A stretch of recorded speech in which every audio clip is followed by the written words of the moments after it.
My stepchildren told me to keep my opinions to myself about their college plans. And my wife agrees with them. So I kept my wallet to myself too. The counselor called their mother first. The rain hadn't stopped for 3 days. I remember that detail because I'd been watching it through the kitchen window while pretending to read the newspaper, counting the hours until dinner, wondering if tonight would be different. Wondering if tonight, someone at this table would ask me how my day went. Wondering if my presence in this house, this life, mattered to anyone but me. The dining room smelled like rosemary and disappointment. Sarah had made her famous roasted chicken, the one her late husband apparently loved, the one she still made every third Thursday like clockwork, like a prayer to a ghost I could never compete with. I'd learned not to comment on it. I'd learned not to comment on most things, actually. 7 years of marriage had taught me the precise dimensions of my place in this family, and that place was small, convenient, and entirely conditional. Dad always carved the chicken, Ethan said, not looking at me. He was 20, a junior at State, studying something expensive and vague that involved a lot of talk about disruption and innovation, but never any actual work I could see. His hair fell across his forehead in that calculated way young men wear their privilege. Effortless, unconsidered, entitled. Michael can carve it, Sarah said softly, but there was no conviction in her voice. There never was when it came to defending me. I picked up the carving knife anyway. The weight of it felt heavier than it should, like every small humiliation in this house had somehow been forged into the steel. I carved the chicken in silence while Madison, 17 and senior year cruel, scrolled through her phone with the kind of concentration she never gave to her homework. So, I said, because someone had to say something, because the silence in this house was becoming a living thing. How was everyone's day? Madison sighed. Actually sighed, like I'd asked her to explain quantum physics in interpretive dance. Fine, she said to her phone. Madison, Sarah prompted gently. What? Madison looked up, eyes wide with performed innocence. I answered him. This was my life now. This was the shape my love had taken, enduring passive aggression at dinner, paying for a family that tolerated me the way you tolerate a piece of furniture you didn't pick out, but can't quite justify replacing. I actually wanted to talk to you guys about something, Ethan said, and for a moment, just a moment, I felt something like hope flicker in my chest. Maybe this would be it. Maybe this would be the moment when he acknowledged that I'd been there, that I'd driven him to campus visits, that I'd stayed up helping him write his entrance essays, even though he'd barely thanked me, that I'd paid for his SAT prep courses, his application fees, his first year's housing deposit. I'm thinking about grad school, he continued, looking at his mother. Only at his mother. Maybe Harvard. Maybe Stanford. Professor Michaels thinks I have a real shot at their innovation programs. My fork stopped halfway to my mouth. Harvard. Stanford. The casual way he said it, like he was talking about buying a new pair of shoes, not institutions that would cost more than most people's houses. That's wonderful, honey, Sarah beamed, reaching across the table to squeeze his hand. Yeah, so I wanted to talk about the financial side. Ethan continued, still not looking at me, even though we both knew whose financial side he meant. Because if I'm going to do this right, I'll need to focus on my studies, not work some part-time job. And the programs are pretty intensive, so maybe you should consider state schools, I said. The temperature in the room dropped 10 degrees. Ethan's head turned toward me slowly, like I was a stranger who'd just walked in and started rearranging the furniture. Excuse me. State schools, I repeated, keeping my voice level. They have excellent graduate programs. Much more affordable. You could even work part-time, gain some real-world experience while you study. Build your resume. Madison's phone finally came down. Sarah's hand retreated from Ethan's. The chicken sat between us, growing cold, forgotten. Are you seriously? Ethan started, then stopped, shaking his head with a laugh that wasn't a laugh at all. Unbelievable. I'm just saying, financially, it makes more sense. Financially? Ethan's voice rose. You mean your finances? You mean you don't want to pay for it? I didn't say that. You didn't have to. Ethan, Sarah said softly, but she was looking at me, not him, and there was something in her eyes I recognized. Disappointment. Resignation. The look you give someone who's just confirmed your worst suspicions. What? Ethan turned to his mother. He's basically saying I'm not worth investing in. That I should settle for some mediocre state school because he doesn't want to open his wallet. That's not what I said, I protested, but my voice sounded weak even to my own ears. Then what are you saying? Madison chimed in, and there it was, siblings united, the way they always united when it came to me. Because it sounds like you're trying to control Ethan's future. I'm trying to be realistic. Realistic? Ethan laughed again, bitter and sharp. You know what's realistic? Dad would have supported this. Dad would have been proud. Dad would have found a way. And there it was. The ghost at the table. The saint I could never be. Your father isn't here, I said quietly, and immediately regretted it. Sarah's face went pale. Madison gasped like I'd slapped her. Ethan stood up so fast his chair scraped against the hardwood floor with a sound like a scream. Exactly, he said, voice shaking. He's not here. And you're not him. You'll never be him. So maybe you should keep your opinions to yourself about things that don't concern you. The words hung in the air like smoke, choking everything. Ethan, Sarah said, but there was no heat in it. No real defense. No, Mom. I mean it. This is our family. Our plans. Our lives. He's just the guy who married you. That doesn't give him the right to make decisions about my future. I looked at Sarah then. Really looked at her. Waiting for her to say something. Anything. Waiting for her to tell our son that I wasn't just the guy who married her, that I was her husband, that I'd been there, that I'd helped raise them, that I'd earned at least the basic respect of being heard. She looked down at her plate. Maybe, she said softly, maybe Michael just doesn't understand how important this is to you. Maybe Michael. Not your stepfather. Not my husband. Just Michael. Like I was a neighbor who'd wandered in and started giving unsolicited advice. I understand perfectly, I said, standing up. My legs felt strange, like they belonged to someone else. I understand that I'm supposed to pay for everything and say nothing. I understand that my role in this family is to be a wallet with a pulse. That's not fair, Sarah said, but she still wasn't looking at me. You're right, I said. It's not. I walked out of the dining room. Behind me, I heard Madison say, God, he's so dramatic, and Ethan's reply, just ignore him. He'll get over it. I went upstairs to the bedroom Sarah and I shared. The bedroom that still had her first husband's vintage watch on the dresser, his college pennant in the closet, his ghost in every corner. And I sat on the edge of the bed and stared at the wall. 7 years. 7 years of birthdays I'd paid for but wasn't thanked for. 7 years of recitals and games and parent-teacher conferences where I was introduced as Mom's husband, or sometimes just not introduced at all. 7 years of being told I was too strict or too lenient, too involved or too distant, too much or not enough. 7 years of loving a woman who'd made me understand that her heart had a capacity limit, and her children and her dead husband's memory had filled it completely before I ever arrived. I heard footsteps on the stairs. Sarah appeared in the doorway, arms crossed, that expression on her face. The one that said she was about to ask me to be reasonable, which really meant she was about to ask me to be smaller. That was uncalled for, she said. Which part? You know which part. Ethan is excited about his future. This is a big opportunity for him. I'm sure it is. Then why would you try to undermine it? I laughed, a sound that came from somewhere deep and bitter in my chest. I wasn't undermining it. I was suggesting a practical alternative. It felt like control.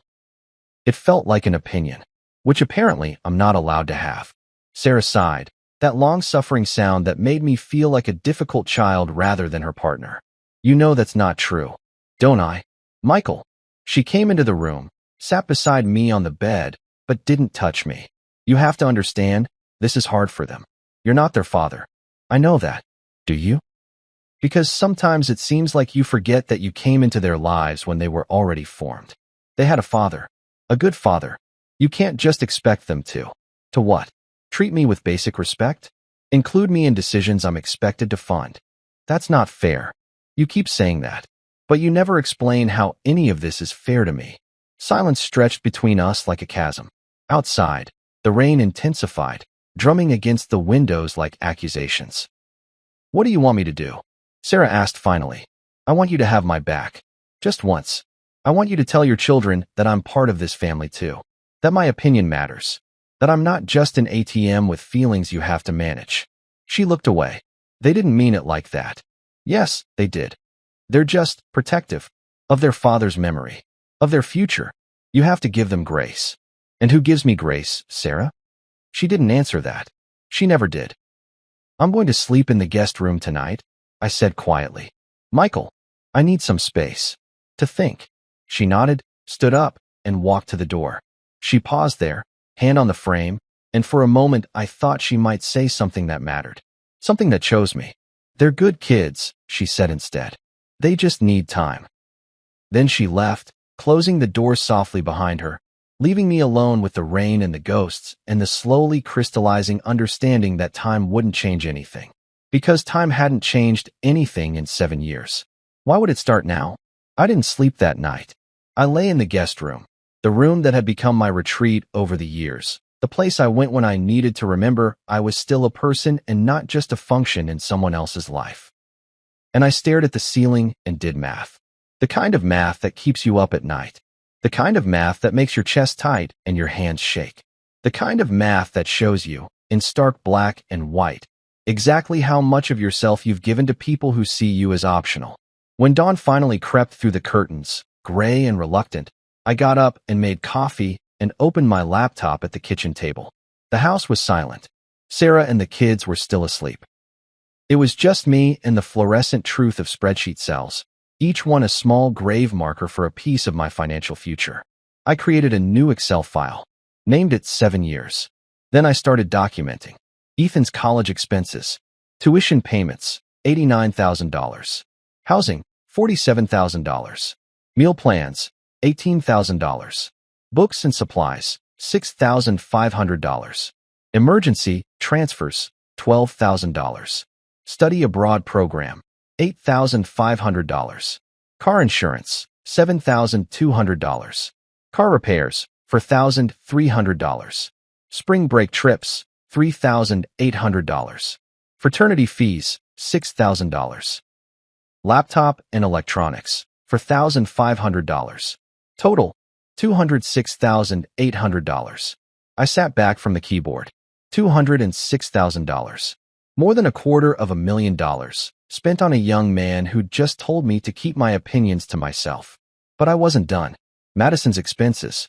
Private school tuition, grades 11 to 12, $52,000. SAT prep courses, $3,200. College application fees, $1,400. College campus visits, $4,700. Laptop and iPad, $3,500. Phone bills, 3 years, $4,800. Car down payment, $8,000. Car insurance, $5,400. Clothing and necessities, $9,800. Dance classes and competitions, $7,600. Summer camps, $12,000. Total, $112,400. My coffee was cold. I drank it anyway. Sarah's expenses. Mortgage payments on a house she owned before we married, $126,000. Home renovations, kitchen, master bath, deck, $87,000. Property taxes, $42,000. Her mother's assisted living, 3 years, $108,000. Family vacations, $43,000. Her car, $35,000. Her student loan payoff, $23,000. Emergency medical bills for her father, $18,000. Total, $482,000. $800,000. I had spent over $800,000 on this family in 7 years. And that wasn't counting the everyday expenses, the groceries, the utilities, the insurance, the dinners out, the birthday parties, the Christmas presents that were never quite right, never quite enough, never quite what her first husband would have done. I added it all up, created formulas, made projections. If I continued on this trajectory, paying for Ethan's graduate school, Madison's undergraduate education, the ongoing household expenses, Sarah's family obligations, I would deplete my retirement savings completely within 10 years. At 52 years old, I would have nothing. No safety net. No future. No reward for a lifetime of work except the privilege of being tolerated by people who made it clear, in 1,000 small ways, that I was a convenience rather than a choice. The sun was fully up now. I heard movement upstairs. The house coming to life, indifferent to my revelation. I closed the laptop. Then I opened it again and sent an email to my financial advisor. Need to meet ASAP. Considering major changes to my financial support structure. Need to protect my assets. Within an hour, I had a response. Available this afternoon. 2 p.m.? This sounds serious. It was serious. It was maybe the most serious thing I'd ever done. Because I'd finally understood something that should have been obvious years ago. Love isn't enough when it's only traveling in one direction. Sacrifice isn't noble when it's expected rather than appreciated. And family isn't family when you're treated like a wallet that occasionally needs to be humored. At breakfast, I was quiet. Sarah asked if I was okay. I said I was fine. Ethan and Madison didn't ask anything at all. They ate the breakfast I'd made, scrambled eggs, turkey bacon, fresh fruit. Like it was their birthright. Like food just appeared on tables through some miracle that had nothing to do with me. I'm going to have lunch with Greg today, I said to Sarah as I cleared plates that no one else offered to clear. Greg was my financial advisor. Sarah knew this. Okay, she said, distracted by her phone. We need to talk, I added. About finances. About planning for the future. That got her attention. What do you mean? I mean I need to be smarter about our financial situation. Make sure we're on track for retirement. Make sure we're not overextending. Something flickered across her face. Concern, maybe. Or just calculation. This is about last night, she said. This is about reality. Michael, if this is some kind of punishment. It's not punishment. It's prudence. Ethan looked up from his phone. What's going on? Nothing, Sarah said quickly. Your stepfather is just being dramatic again. Your stepfather. Not Michael. Not my husband. Your stepfather. That legal technicality. That arrangement. That thing I was when it was convenient. I'm being realistic, I corrected. Something I should have been 7 years ago. I left before anyone could respond. Greg's office smelled like leather and expensive wood, and the kind of success I'd worked my whole life to achieve, but had somehow let slip through my fingers in the name of love. He was a good man, Greg. Honest. Direct. The kind of financial advisor who told you what you needed to hear rather than what you wanted to hear. We'd gone to college together, stayed friends through the decades, through marriages and divorces and career changes and all the chaos of life. He'd been skeptical when I married Sarah. You sure about this? He'd asked me 7 years ago, over beers at our usual place. Taking on a widow with 2 kids, a house full of debt, and a saint for an ex-husband you'll never measure up to? I'd been sure, or thought I was. Love makes you sure about stupid things. Now he sat across from me, my spreadsheet open on his screen, his face carefully neutral in that way financial advisors have when they're looking at a disaster but don't want to make you feel worse than you already do. Jesus, Michael, he said finally. I know. $800,000. I know. In 7 years. I know, Greg. I was there for all of it. He leaned back in his chair, hands behind his head, studying me like I was a particularly interesting problem. You have to understand what you've done here. Loved my family. Bankrupted your future. The words hit harder than they should have. Probably because they were true. Let me show you something, Greg said, turning his monitor so I could see it. He pulled up a different spreadsheet, this one full of projections and calculations that made my stomach sink. This is where you'd be if you'd invested that $800,000 instead of spending it. Conservative 7% average annual return. That's your retirement account. Your security. Your fuck you money for your golden years. The number on the screen was over $1 million. And this, he continued, clicking to another sheet, is where you actually are. The number was lower. Much lower. You've decimated your savings, Greg said bluntly. You came into this marriage with a solid retirement plan. A 401k that was ahead of schedule. IRAs that were well-funded. Investment properties that were appreciating nicely. You were on track to retire comfortably at 60, maybe even 55 if you wanted. And now, he laughed, but there was no humor in it. Now you're looking at working until you're 70, maybe longer. And even then, you'll be living modestly, very modestly, hoping nothing goes wrong. Hoping you don't get sick. Hoping your car doesn't die. Hoping. I get it. Do you? Greg leaned forward. Because I'm not sure you do. Michael, you're not just behind. You're catastrophically behind. And if you keep going at this rate, if you pay for Harvard or Stanford for Ethan, If you pay for Madison's college, if you keep funding Sarah's family obligations, you will have nothing. Not much. Nothing. You'll be working until you physically can't anymore, and then you'll be dependent on Social Security and whatever scraps you can scrape together.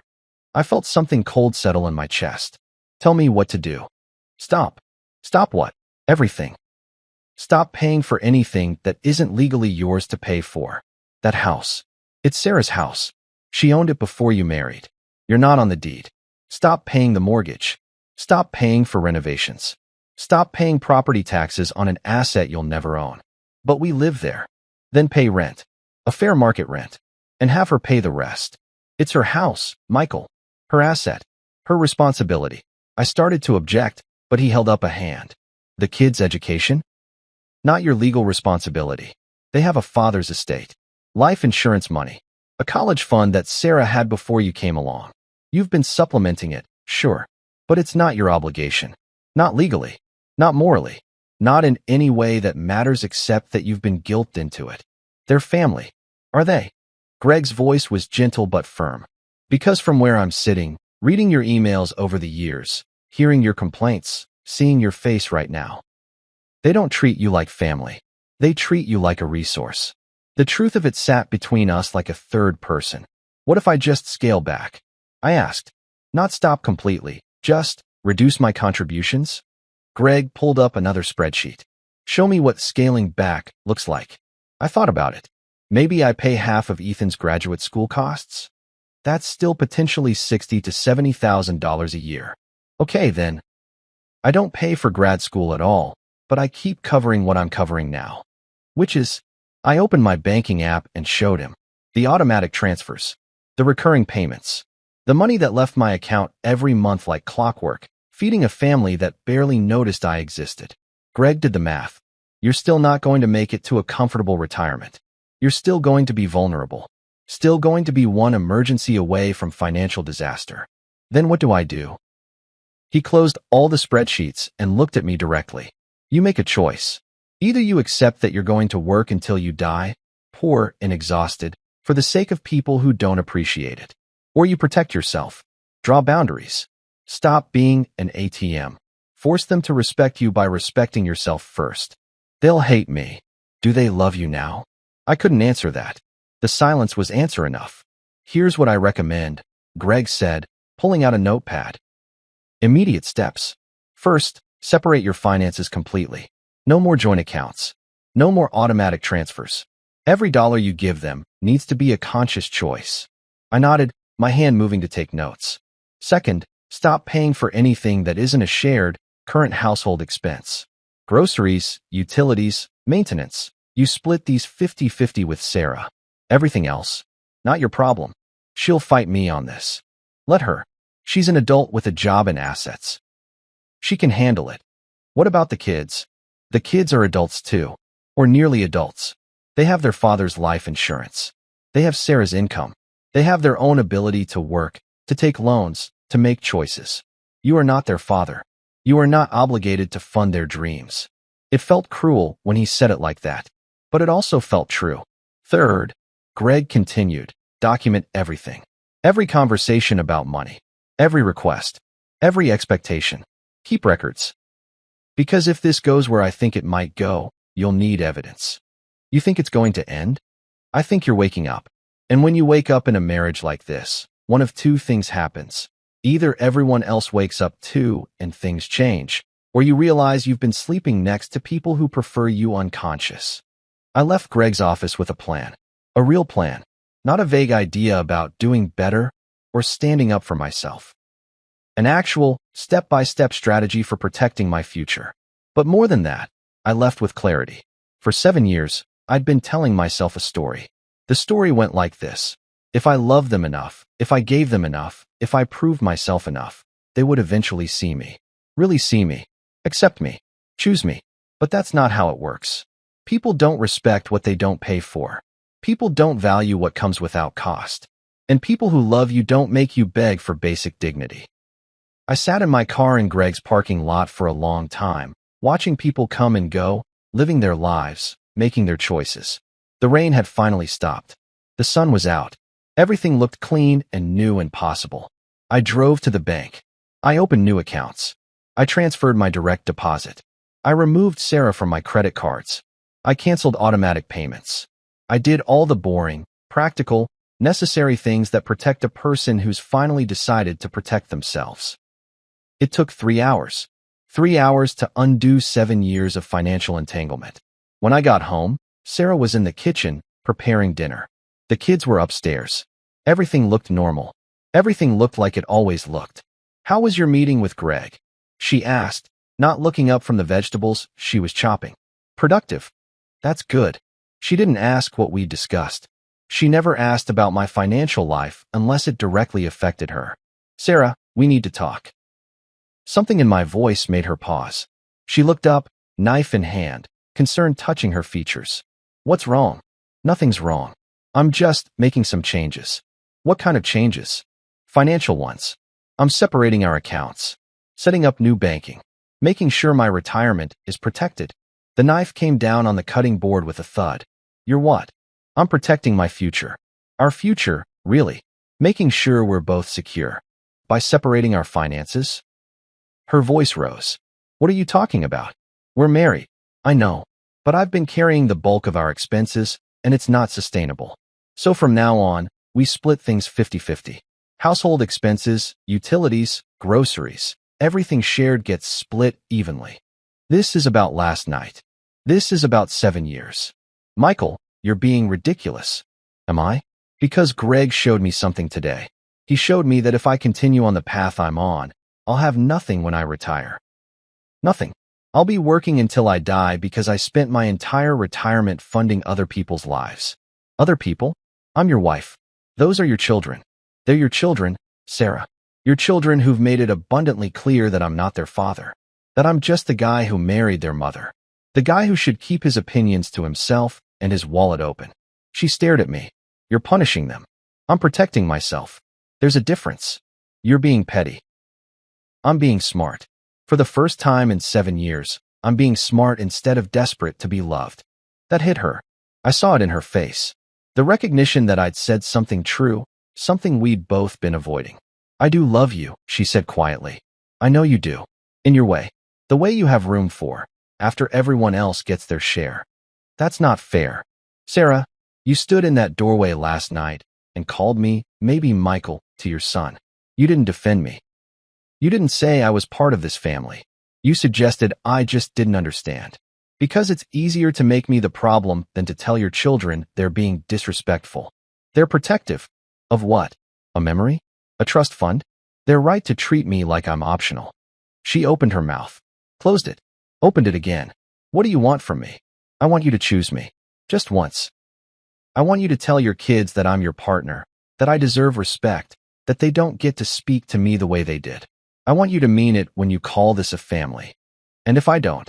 The question hung between us like a blade. "Then I guess we'll find out what this marriage is really based on," I said quietly. I walked away before she could respond. Went upstairs to the guest room, my room now, apparently. Lay down on the bed and stared at the ceiling and waited for the other shoe to drop. It didn't take long. They called it a family meeting. I called it an ambush. 3 days after my conversation with Sarah, 3 days of icy silence, of dinners where I ate alone because I'd started cooking my own meals, of pointed comments about acting childish and being vindictive. Sarah announced at breakfast that we needed to have a family discussion. "Tonight," she said, not meeting my eyes. "After dinner. All of us." "About what?" I asked, though I knew. "About this situation." Ethan smirked into his orange juice. Madison looked at me with something between pity and contempt. And I knew, with absolute certainty, that this was going to be 3 against 1. I showed up anyway. We sat in the living room, that formal space we only used for occasions, Christmas morning, the rare visit from Sarah's mother, and apparently, when I needed to be told my place. Sarah sat on the couch with Madison next to her, like they were a unit. Ethan took the armchair, spreading out like he owned it, which left me the other chair, facing all of them. It felt like a tribunal. "So," Sarah began, using her, "let's be reasonable" voice. "We need to talk about the changes you've made." "Okay," I said. "You've separated all our finances without discussing it with me. I informed you of my decision. That's not the same as discussing it. You're right. But then again, you didn't discuss Ethan's graduate school plans with me. You didn't discuss Madison's expensive college campus tours with me. You didn't discuss your mother's increased care costs with me. You informed me, and I paid. So I thought I'd try the same approach. Sarah's jaw tightened. That's different. How? Because those are family obligations, and my retirement isn't. You're being deliberately obtuse. I'm being deliberately solvent. Ethan leaned forward. Can we cut the bullshit?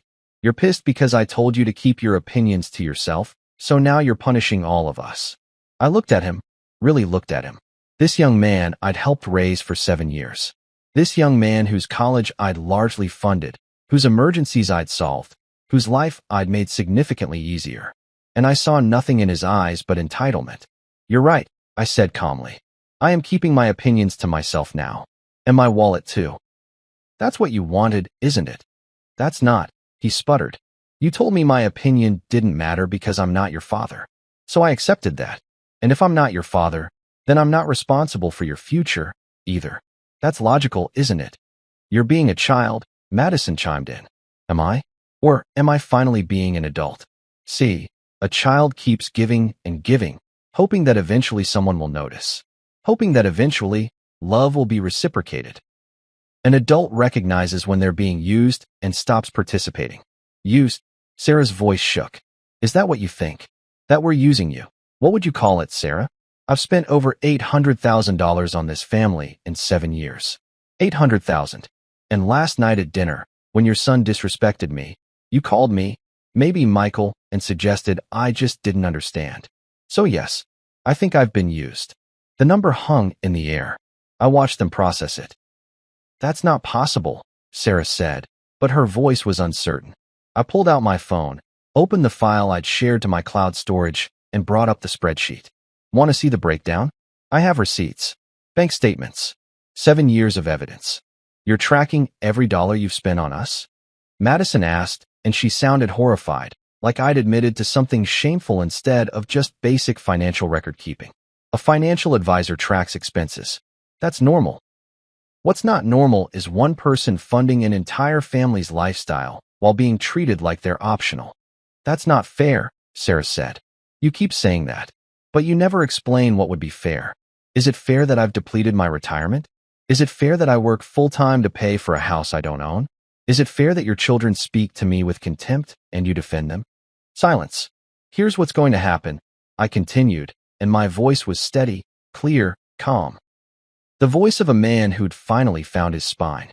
I'm not paying for Ethan's graduate school. Not a dime. He can apply for scholarships, take out loans, or choose a more affordable option. That's what millions of students do.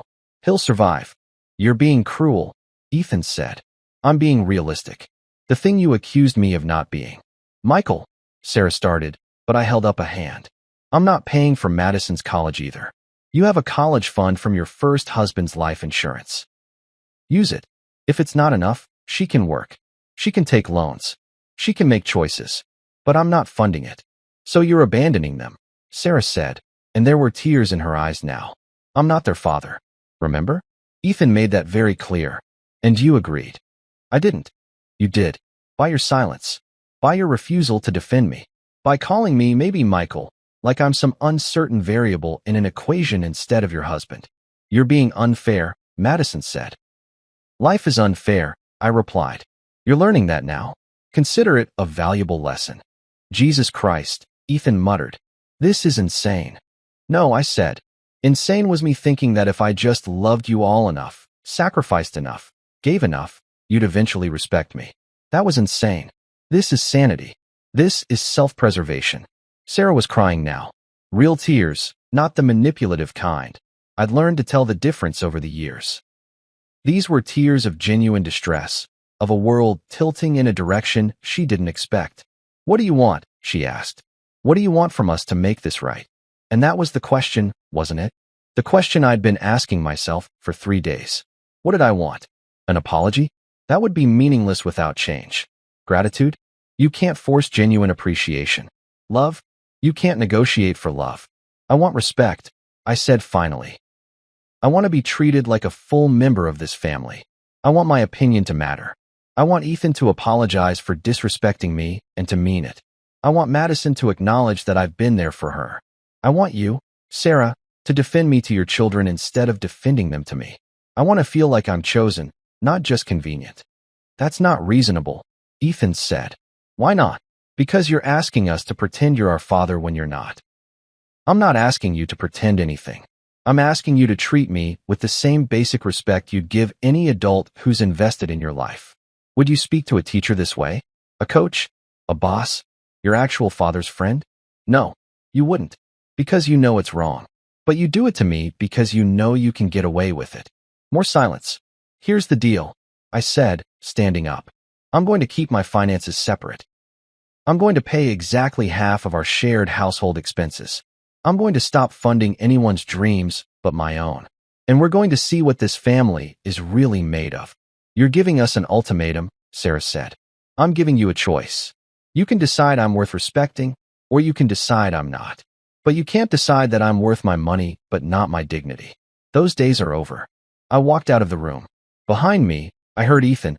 I can't believe this. And Madison. He's actually serious. And Sarah, voice breaking. What am I supposed to do? I didn't stay to hear more. I went upstairs, packed a bag, and checked into a hotel. I needed space. I needed to think. I needed to be somewhere where I wasn't constantly managing other people's feelings about my own boundaries. The hotel room was generic and clean and quiet. No one's disappointment haunted the corners. No one's expectations weighed on the air. It was just me and a decent bed and the slowly settling peace of a decision made. I ordered room service. I watched a movie. I slept through the night for the first time in weeks. And when I woke up the next morning, I had 17 missed calls and 34 text messages. The texts were a study in escalation. Sarah's started reasonable. We need to talk. Please come home. Then concerned. Are you okay? I'm worried. Then frustrated. You're being childish. Running away solves nothing. Then angry. You're abandoning your family. How dare you? Ethan's were simpler. This is fucked up, and you're an asshole, and hope you're happy. Madison's were the most interesting. They started with, this is really hurtful, and progressed to, I guess we know where we really stand with you, and finally, Dad would be ashamed of you. That last one was meant to hurt. And it did, in a distant way, like a bruise you know is there, but can't quite feel yet. I didn't respond to any of them. Instead, I had breakfast in the hotel restaurant, eggs Benedict and coffee that I didn't have to make, and I checked my email. There was one from Greg. Heard through the grapevine you've made some moves. Good for you. Stay strong. They'll push back hard. That's how you know you're doing the right thing. There was also one from Sarah's sister, Jennifer, who I'd always liked despite her loyalty to Sarah. I don't know what's happening, but Sarah is a wreck. Whatever this is about, please just talk to her. And one from my own sister, Claire, who lived across the country but kept tabs on my life. About time. Call me when you're ready to talk. Claire had never liked Sarah. Had warned me, in her gentle way, that I was walking into a situation designed to make me small. I'd ignored her. Love makes you ignore a lot of things. I called her. Hey, she said, picking up on the first ring. Hey, you okay? I left. Good. Just that. Good. Not, are you sure? Or have you thought this through? Or what about the family? Just good. It's a mess, I said. Of course it is. They've been comfortable for 7 years. You just disrupted the entire system. They're going to fight it. Sarah's calling it abandonment. Sarah would. She's losing her funding. That sounds harsh. Is it untrue? I thought about that. About the tears and the accusations and the 17 missed calls. Were they about losing me? Or losing what I provided? I don't know, I admitted. Then that's your answer right there, Claire said. Michael, real love doesn't make you question whether you're loved. Real love doesn't drain your retirement account and then call you selfish for noticing. Real love doesn't side with children who disrespect you. You never liked her. I never liked what she did to you. I liked you. The you that existed before her. Remember him? The guy who had boundaries? The guy who knew his worth? I miss that guy. Me too, I said quietly. So what's the plan? I don't know yet. I'm just taking space. Figuring things out. Take all the space you need. And Michael? Don't go back until something real changes. Not promises. Not tears. Real, demonstrated change. Otherwise, you're just teaching them that if they push hard enough, you'll cave. We talked for another hour. It felt good. It felt like being seen by someone who actually wanted to see me, not just what I could do for them. After I hung up, I sat in that hotel room and made a list. Not a financial spreadsheet this time. A different kind of accounting. Things I've tolerated. Being introduced as mom's husband instead of by name. Being excluded from family photos because it's just the kids and Sarah. Having my gifts returned or regifted because they weren't quite right. Being asked to leave the room when family matters were discussed. Having my opinions dismissed in my own home. Being expected to fund dreams I wasn't allowed to have input on. Sleeping in the guest room after disagreements while Sarah kept the master bedroom. Eating dinner alone when I didn't cook what they wanted. Being blamed for being too sensitive when I expressed hurt. Having my financial contributions taken for granted. Being compared unfavorably to a dead man I never met. Being told I'd never be as good as their real father. The list went on and on. 2 pages of small indignities and large dismissals, of moments when I'd swallowed my pride and convinced myself it was love. It wasn't love. It was cowardice dressed up as compromise. My phone buzzed. Sarah again, please. We need to talk. The kids are upset. I'm upset. This isn't fair to anyone. I typed back. I'm not coming home until you're ready to have a real conversation about respect and partnership. Not a conversation about how I'm being unreasonable. A real conversation. Her response came quickly. We can have that conversation. Just come home. No. We'll meet in a public place. Tomorrow. Neutral ground. There was a long pause before her next text. Fine. Where? The coffee shop on Main Street. 10 a.m. Okay. I set the phone down and tried to imagine how it would go. Would she actually hear me? Would she actually change? Or would this be another performance, another round of temporary concessions that would evaporate as soon as I folded? I didn't know, but I knew I wasn't folding anymore. The next morning, I arrived at the coffee shop 15 minutes early. Ordered a coffee I didn't need. Sat at a table by the window where I could see her coming. She arrived exactly on time, which meant she'd probably been sitting in her car working up to it. She looked tired, older than she had a week ago. There were dark circles under her eyes that makeup couldn't quite hide. She sat down across from me. No hug, no kiss. Just sitting, like we were negotiating a business deal. Maybe we were. You look like hell, she said. You too. A small smile touched her lips, then faded. The kids are a mess. How are you? She seemed surprised by the question. I don't know. Confused. Angry. Hurt. That's honest. I'm trying to understand what happened. How we got here. Do you really not know? She looked down at her coffee cup. I thought we were fine. I thought we were a family. We were a family in the same way a car with 3 wheels is a vehicle. Technically true, but functionally broken. That's not fair. Sarah, you have to stop saying that. You keep telling me what's not fair, but you never acknowledge what is fair. Is it fair that I've spent $800,000 and still don't feel like I belong in my own home? That number. You keep saying that number like it's supposed to prove something. It proves I've invested in this family. Literally. And I get no return on that investment. No respect. No appreciation. No partnership. You make it sound like a transaction. Because that's what you've made it. I'm the wallet. That's my role. And when I tried to be more than that, when I tried to have an opinion about Ethan's future, I was told to keep my opinions to myself. He was angry. He didn't mean it. He absolutely meant it. And you agreed with him. Not out loud, but by your silence. By your complete failure to defend me. Sarah's eyes filled with tears. I was trying to keep the peace. At my expense. You're always trying to keep the peace at my expense. Do you know how that feels? To be married to someone who will throw you under the bus to avoid conflict with her children. They're my children. What am I supposed to do? You're supposed to be my wife first. That's how marriage works. Your spouse comes first. Not instead of your children, but first. You create a united front. You support each other. You don't undermine your partner to appease your kids. Their father died. I know he died. I know they lost him. I know that's tragic and painful and something they'll carry forever. But it's been 7 years, Sarah. 7 years of me tiptoeing around his ghost. 7 years of being told I'll never be good enough because I'm not him. 7 years of competing with a memory. No one's asking you to compete. Yes, they are. Every time Ethan says, Dad would have done this differently. Every time Madison talks about how much better things were before. Every time you keep his watch on the dresser and his pennant in the closet and his ghost in every conversation.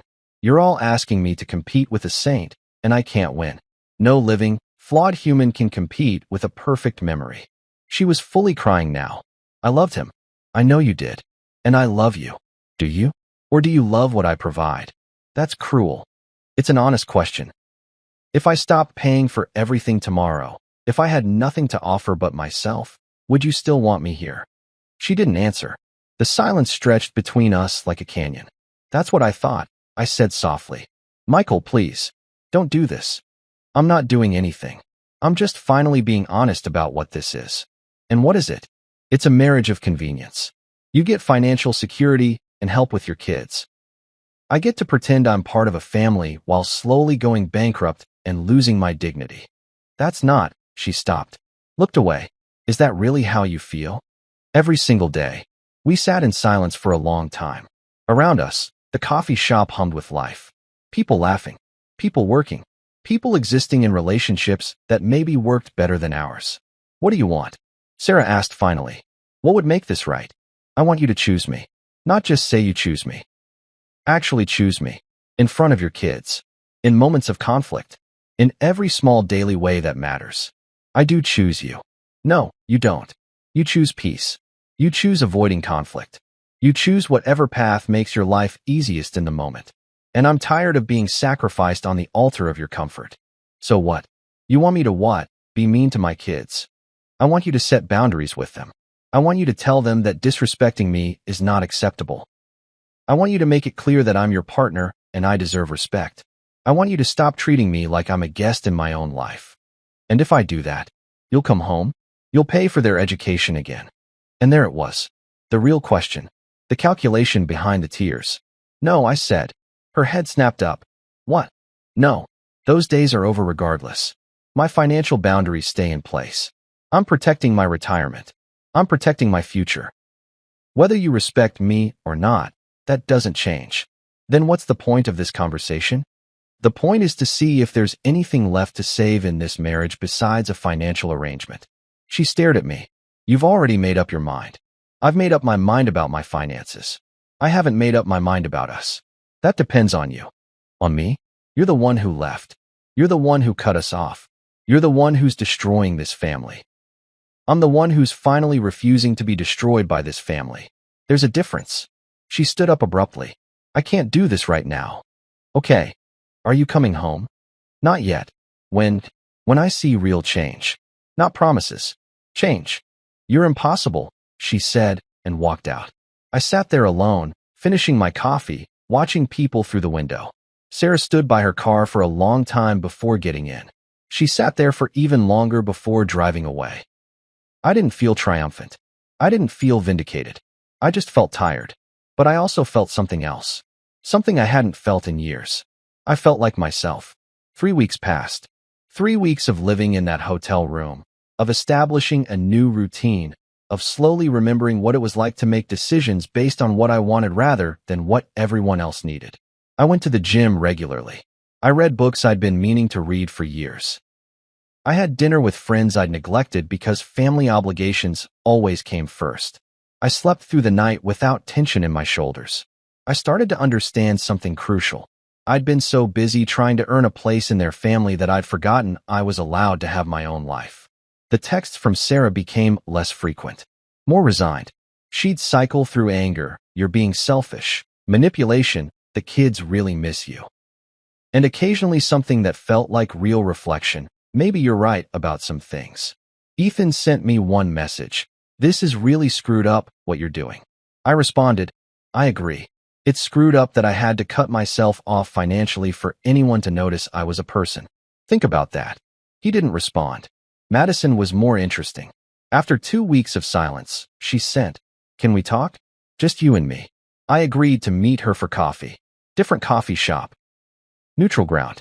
She showed up looking nervous, which was unusual for Madison. She'd inherited her mother's poise, her ability to move through the world with confident grace. But today she looked young, uncertain. "Thanks for meeting me," she said, sitting down. "Of course. I wanted to apologize. That surprised me." "Okay. I've been thinking about what you said, about how we treat you. And you're right. We've been taking you for granted. I appreciate you saying that. But I also think you're being really harsh. Like, I get that you're upset, but cutting us off completely? That's pretty extreme. Is it? Or is it the only thing that got anyone's attention?" She fidgeted with her coffee cup. "I guess. Madison, can I ask you something?" "Sure. Why did you want to meet with me?" "Because I feel bad." "No.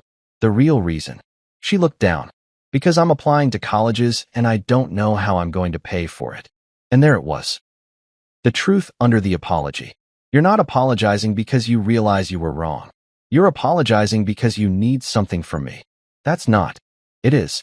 And that's the problem. That's always been the problem. I'm not a person to you.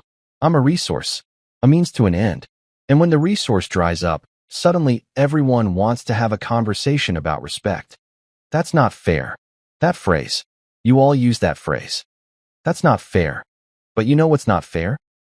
7 years of giving everything I had to people who made me feel like I was never enough. Tears welled in her eyes. "I didn't mean to make you feel that way. Maybe not consciously. But impact matters more than intention. So what? You're just never going to help me again? You're going to let me struggle because of one stupid thing Ethan said." It wasn't one thing. It was 1,000 things. Ethan's comment was just the last straw. "And Madison, you're not going to struggle. Your mother has a college fund from your father's life insurance. You have options. You just have to make different choices than you planned. It's not enough. The fund isn't enough for where I want to go. Then go somewhere more affordable. Or work. Or take loans. Like millions of other students. But I'm your daughter. No, you're not. You've made that abundantly clear over the years. I'm not your father. I'm not your family, not really. I'm the guy who married your mom. Remember?" She was crying now. "I didn't mean it like that." "Yes, you did. And that's okay. You're allowed to feel however you feel. But I'm allowed to adjust my behavior accordingly. I'm allowed to stop funding people who don't value me. This is so unfair. Life is unfair. You'll learn to navigate it. You're smart. You're capable. You'll figure it out." She stood up, mascara running down her face. "I hope you're happy. You're destroying this family." "No," I said calmly. "I'm just refusing to be destroyed by it." She left without saying goodbye. I sat there for a while, feeling the weight of it. It would have been so easy to cave. To say, "Okay, I'll help you with college." To be the hero, the savior, the wallet with a heart. But that's what got me here in the first place. That night, I got a call from an unknown number. I almost didn't answer, but something made me pick up. "Hello, Michael? This is Dr. Reeves. From Madison's school." My stomach dropped. Dr. Reeves was the guidance counselor. "Is everything okay?" "That's what I'm calling to find out. Madison came to see me today. She was quite upset. Something about college funding. It's complicated." "I'm sure it is. But Michael, I have to tell you something. Madison has been accepted to several excellent schools. She has real potential. And she's panicking because she thinks she won't be able to attend. She has a college fund. I know about the fund. I also know it's not sufficient for the schools she wants to attend. She mentioned you've been helping with finances, but recently stopped. It's a family matter. I understand. And I'm not calling to judge or interfere. But I am calling to make sure you're aware of something." "What's that?" There was a pause. "Madison told me today that she's considering not going to college at all. That she might just get a job, move out, skip the whole thing. She's that discouraged."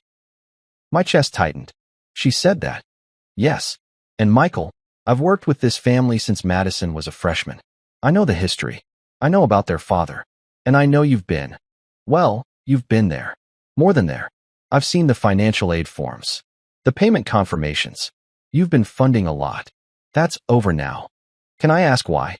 Because they don't respect me. Because I've been depleting my retirement to fund people who treat me like I'm optional. That's fair, Dr. Reeves said, surprising me. It's completely fair. You have every right to protect yourself and your future. Thank you. But I also want you to know something. Madison talks about you more than you probably realize. She complains about you, sure. Teenagers complain. But she also mentions things you've done, games you've attended, advice you've given. There's more there than maybe you see. Then why doesn't she show it? Because she's 17 and scared and trying to figure out who she is. Because her father died when she was 10 and she's been terrified of getting close to anyone who might leave. Because teenagers are idiots about emotional expression. I laugh despite myself. That's true. Look, I'm not telling you what to do with your money. That's between you and your family. But I am telling you that if Madison doesn't go to college because she's too proud or too hurt to figure out another way, that's going to impact the rest of her life. And I think you care about that. I do care. That's the problem. I care too much about people who don't care back. Maybe they care more than you think. Maybe they're just bad at showing it. Or maybe they're taking you for granted because you've always been there, and they need to learn what it's like when you're not. I think that's what I'm doing. Teaching that lesson. Good. That's good. Just don't let the lesson become the punishment. Don't let your hurt turn you into someone you're not. After we hung up, I sat with that conversation for a long time. Was I becoming someone I wasn't? Was I letting my anger poison my judgment? Or was I finally becoming who I should have been all along? Someone with boundaries, someone who valued himself, someone who refused to be diminished? I called Greg. I need to talk through something, I said. Shoot. Madison's guidance counselor called. Said she's thinking about not going to college at all because of the funding situation. Manipulative move, Greg said immediately. Maybe. Or maybe she's genuinely struggling. Michael, she has a college fund. She has options. She's choosing to make this your fault because that's easier than accepting responsibility. She's 17. 17 is old enough to understand consequences. Old enough to understand that actions have reactions. You set a boundary. She didn't like it. Now she's trying to make you feel guilty enough to remove the boundary. Don't fall for it. But what if she really doesn't go to college? Then that's her choice. A choice with consequences, but still her choice. You can't protect people from their own decisions. Even if I could help. Michael, you're not refusing to help because you're cruel. You're refusing to help because you need to protect your future. Because you've already given more than was fair. Because you need to stop letting yourself be used. That's healthy. That's right. Don't let guilt override your good sense. It's just hard. Of course it's hard. Doing the right thing usually is. But think about this. If you cave now, what have you taught them? That if they push hard enough, manipulate well enough, make you feel guilty enough, you'll fold. And then you'll be right back where you started. He was right. I knew he was right. But it still hurt. The next day, I got a call from Sarah. Her voice was different. Less angry. More defeated. Can we talk? She asked. We are talking. In person. Please. I need to show you something. What is it? Just, please. Come to the house. Give me 1 hour. I almost said no. But something in her voice stopped me. It wasn't manipulation. It was something else. Something that sounded like genuine desperation. Okay. When? Now. I drove to the house. My house that wasn't my house. My home that had never felt like home. I parked in the driveway and sat there for a moment, steeling myself. Sarah met me at the door. She looked worse than she had at the coffee shop. Thinner. Older. Like the last 3 weeks had taken years off her life. Thank you for coming, she said. You said you had something to show me. I do. Come upstairs. I followed her up to the master bedroom. She went to her closet and pulled out a box. A large cardboard box, taped shut, dusty from sitting somewhere for a long time. I found this in the attic, she said. After you left. I've been going through things. Trying to understand how we got here. What is it? She pulled out a knife, cut the tape, and opened the box. Inside were papers. Lots of papers. Bank statements. Financial records. Legal documents. This was David's stuff, she said quietly. My first husband's financial records. I'd put them away after he died. Never really looked at them carefully. Just filed them and moved on. Okay. Michael, look at this. She handed me a bank statement. From 2015, the year before we met. I scanned it, not understanding what I was seeing at first. Then I saw it. The account balance. Negative. Significantly negative. He was in debt, Sarah said. Serious debt. Credit cards. A second mortgage I didn't know about. Business loans that went bad. When he died, I thought the life insurance would cover everything.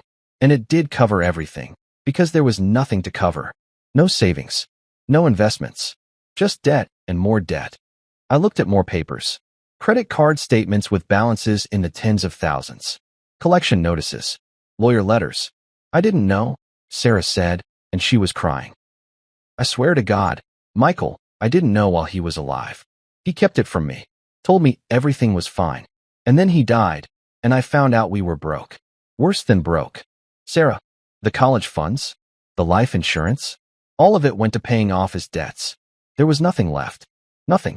The only reason we kept the house was because my parents helped with the down payment, and it was in my name only. I stared at the papers, feeling something shift in my understanding. When I met you, she continued, I was drowning. I had 2 kids, a house I could barely afford, no savings, no safety net, and I convinced myself that I loved you, and I did, I do, but I also needed you. I needed someone stable, someone responsible, someone who could help me build a life again. You used me. Yes. She said it plainly, without defensiveness. Yes, I used you.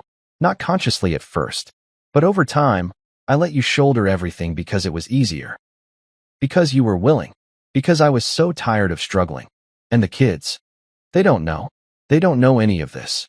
I let them believe their father was this perfect man who left us secure. I let them worship his memory because I thought it was better than the truth. That he was reckless. That he lied to me. That he left us with nothing but debt and a good insurance policy. I sat down on the bed, holding these papers, these revelations, trying to process it all. I don't know what you want me to say, I said finally. I don't want you to say anything. I just wanted you to know the truth. The full truth. You've been right about everything. I have been using you. I have been taking you for granted. I have been letting my kids disrespect you because it was easier than dealing with their reality. Why are you telling me this now? Because I'm tired. I'm tired of lying. I'm tired of pretending. I'm tired of trying to maintain this perfect image of a family that's never been perfect. And because I don't want to lose you, but I don't know how to keep you without continuing to use you. It was the most honest she'd ever been with me. The kids need to know, I said. I know. You need to tell them the truth about their father. About the finances. About everything. I know. And then we need to figure out what this marriage actually is. She nodded, tears streaming down her face. Will you come home? While we figure it out. I don't know. Okay. She wiped her eyes. Okay. That's fair. I left with copies of those documents. Drove back to the hotel. Spent the evening going through them all, piece by piece, understanding the foundation of lies this family had been built on. And I realized something important. Sarah had used me. That was true. But she'd also been a victim herself. A victim of her husband's lies. A victim of her own fear and pride. A victim of a system that makes widows and single mothers desperate enough to accept help with strings they pretend don't exist. It didn't excuse what she'd done, but it explained it. And that mattered. Because if I understood why someone hurt me, I could decide how to respond. With cruelty or compassion. With revenge or wisdom. With endings or new beginnings. I didn't know which I'd choose yet. But at least now I had all the information to choose wisely. The meeting happened on a Saturday afternoon. Sarah had called it, not me. She'd gathered Ethan and Madison, told them it was important, told them I would be there, told them they needed to listen. I arrived at the house at 2 o'clock sharp. The familiarity of it hit me strange. The driveway I'd shoveled snow from, the door I'd painted, the entrance I'd walked through 1,000 times. It looked the same. Everything looked the same. But I was different now. They were waiting in the living room. Ethan on his phone, Madison curled in the corner of the couch, Sarah standing by the window like she needed the light to get through what was coming. Michael, Sarah said when I entered. Thank you for coming. Ethan looked up. Oh good. Is this the part where you lecture us some more? Ethan, Sarah said sharply, and something in her voice made him actually close his mouth. I asked Michael here because I need to tell you both something. Something I should have told you years ago. Madison straightened. What's going on? Sarah sat down, smoothed her hands over her pants, a nervous gesture I'd seen 1,000 times. It's about your father. The temperature in the room changed. Invoking David's name was like invoking a saint. It made everything sacred and untouchable. What about Dad? Madison asked carefully. Sarah pulled out the box, the one from the attic, the one full of truth. When your father died, I let you believe certain things. That we were financially stable. That he'd left us taken care of. That everything was fine except that he was gone. It wasn't fine, Ethan said. Dad was gone. Nothing was fine. You're right. Nothing was fine. And it was worse than you knew. She opened the box. Started pulling out papers. Bank statements. Bills. Collection notices. The evidence of David's hidden life. Your father was in debt, Sarah said quietly. Serious debt. When he died, we had no savings. No investments. No safety net. The life insurance. The money you think we've been living on, all of it went to paying off what he owed. Credit card debt. Business loans. A second mortgage on this house I didn't even know existed. Madison's face went white. That's not possible. It's true. I have the documents. All of them. Your father hid it from me while he was alive. And after he died, I hid it from you. I let you believe he was perfect because I thought it would hurt less. I thought if you could believe he'd taken care of us, it would ease the grief. You're lying, Ethan said, but his voice shook. I'm not. Sarah handed him a bank statement. Look, negative $57,000. 3 months before he died. Look at the date. Ethan looked. His hands trembled as he held the paper. I don't understand, Madison whispered. The college funds. There are no college funds, Sarah said. Not from your father. The small amount you have came from my parents. From my savings. From. She looked at me. From Michael. What? Madison's head snapped toward me. Michael has been funding most of your lives for 7 years, Sarah continued, and her voice was steady now, like she'd found strength in the confession. Your brother's college. Your private school. The trips. The expenses. All of it. I let him because I was desperate and tired and too proud to tell you the truth about your father. The silence was absolute. Ethan was still staring at the bank statement like it might rearrange itself into something else. Madison looked between her mother and me, her face cycling through emotions too fast to track. But Dad was successful, Ethan said finally. He had a business. His business was failing. Had been failing for 2 years before he died. He was taking loans to cover losses. Using credit cards to pay credit cards. He died in a car accident driving home from a meeting with a bankruptcy attorney. No. Madison stood up. No, you're making this up. You're saying this because you want to make Michael look good. I'm saying this because it's true. And because you need to understand what Michael has actually done for this family. What he's sacrificed. How much he's given to children who aren't his responsibility. Then why didn't you tell us before? Ethan demanded. Why wait until now? Because I was ashamed, Sarah said simply. Ashamed of your father for lying to me. Ashamed of myself for not seeing it. Ashamed of being so desperate that I let Michael shoulder everything while I pretended we were fine. But mostly because I was a coward. It was easier to let you worship your father's memory than to tell you the truth. Madison was crying now. He wasn't perfect? No, baby. He wasn't. He was human. Flawed and scared and making terrible decisions. And I loved him anyway. Just like you loved him. But we can't keep pretending he was something he wasn't. Why are you doing this? Ethan asked, and his voice broke. Why are you destroying him? I'm not destroying him. I'm being honest about him. There's a difference. I'd been silent through all of this, but now I spoke. Your mother's right. And this isn't about making your father look bad. It's about making you understand reality. What reality? Ethan snapped, turning to me. That you're some kind of savior? That we should be grateful you married our mom. No. That every adult in your life has been lying to you. And those lies have shaped how you treat people. You've been judging me against a perfect memory that never existed. You've been expecting me to fund a lifestyle your father couldn't afford. You've been living in a fantasy, and I've been enabling it by paying for everything without question. So this is still about money, Madison said bitterly. It's about honesty, I corrected. It's about respect. It's about understanding that I'm a human being who deserves to be treated like one, not an ATM that occasionally has feelings you need to manage. We never, Ethan started. You did. You have. Constantly. And your mother let you because she was protecting a lie. Sarah nodded. He's right. I've been so focused on preserving your father's memory and avoiding conflict that I've let you treat Michael terribly. And I've been treating him terribly too. Taking his money. Taking his effort. taking his presence for granted because it was easier than admitting I needed him. So what now? Madison asked. What are we supposed to do with this information? You're supposed to grow up, I said, and my voice was gentler than I expected. You're supposed to understand that adults are complicated, that parents make mistakes, that the world isn't divided into perfect fathers and evil stepfathers, that life is more nuanced than the story you've been told. And college?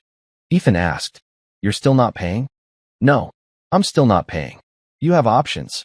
Loans, scholarships, state schools, work-study programs. Your mother has some savings. You'll figure it out. But it won't be Harvard. Probably not. And you'll survive that. Millions of successful people didn't go to Harvard. He shook his head. This is so fucked up. Language, Sarah said automatically, then laughed. A brittle, broken sound. Sorry. Habit. I need to process this, Madison said, standing up. I need to think. I need to not be here right now. She left, went upstairs. We heard her door close, not quite a slam, but close. Ethan stayed, still holding that bank statement. Was any of it real? He asked quietly. What do you mean? Sarah asked. Dad, our family, the stories you told us. Was any of it real? All of it was real, Sarah said. Your father loved you. He was funny and kind and tried his best. He was also irresponsible with money and too proud to ask for help. People contain multitudes. He was both things at once. I wish you told us. I know. I'm sorry. Ethan looked at me. I'm sorry too. For what I said at dinner. About keeping your opinions to yourself. It was the first real apology I'd gotten. Thank you. I still think you're being harsh about the money. I know you do. But I'm protecting my future. You'll understand that better when you're my age. He nodded slowly. Are you coming back? To live here? I looked at Sarah. I don't know yet. Okay, Ethan said. He stood up, still holding that piece of his father's secret life. I'm gonna go call some friends. I need to talk to someone. Then he was gone too, and it was just Sarah and me in the living room with the ruins of her carefully constructed story. That was harder than I thought it would be, she said. Truth usually is. Are you glad I told them? Yes. They needed to know. You all needed to stop living in a fantasy. What about us? What fantasy are we living in? I thought about that. About our marriage. About what was real and what was convenience. About whether love could survive this much honesty. I don't know, I said. I think we need to figure that out. I want to figure it out. I want us to work. One isn't enough. You have to be willing to change. Really change. Not just promise to change until I come back and then slowly slip into old patterns. I know. Do you? Because Sarah, I've been unhappy for years. I've been feeling used for years. I've been waiting for you to choose me for years. And it took me cutting off all financial support for you to even see me. She flinched. That's fair. That's all fair. I need you to see me.